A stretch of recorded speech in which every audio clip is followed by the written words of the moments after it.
Father, is there a political will to end the war in Syria and in Iraq? No, there's not. That's a quick answer. But the reality is there are so many different conflicting interests of all the countries involved there that for them their national interests are priority, and therefore they're not prepared to transcend those for the sake of people on the ground.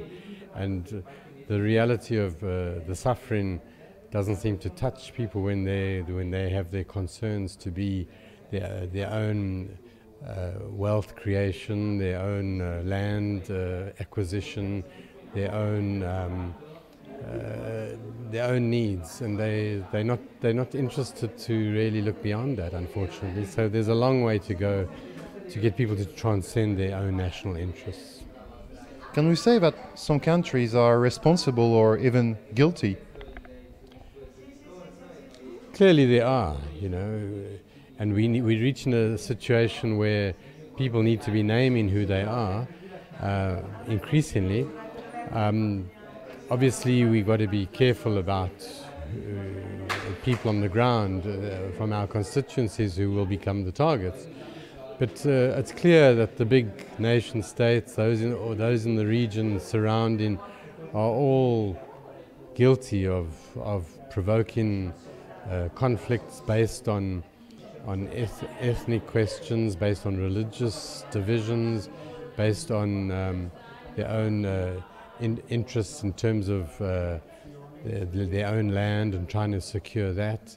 And of course the big thing that's emerged, that came out in this meeting, is that the arms trade corrupts everything, and all of the people involved are into the whole domain of trying to acquire as many arms as possible, which has been like a symbol of strength and power. And those arms are just proliferating, and they're getting into the wrong hands, and that is creating increasing chaos in the area.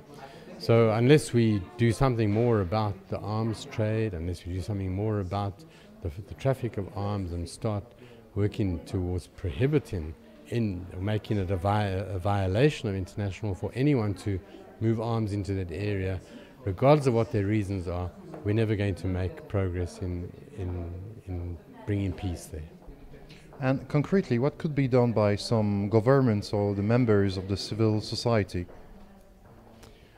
Well, for governments, I think it's clear that they need to be putting pressure in the UN context on those that are fueling the war in the region there, and to begin together with others to be doing what I've just said, namely to be insisting on the prohibition of any movement of arms in that area.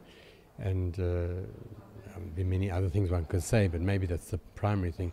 If you're talking about civil society groups or NGOs, what we need to be doing is to be mobilizing people at all our national levels to be confronting our own governments about their participation in this arms race, in these illusions about the security of getting more arms that everyone is living with, and to be also pushing for each one of our countries to overcome our own national interests, which are very narrow. So we can do a lot if we mobilize people on the ground to do that.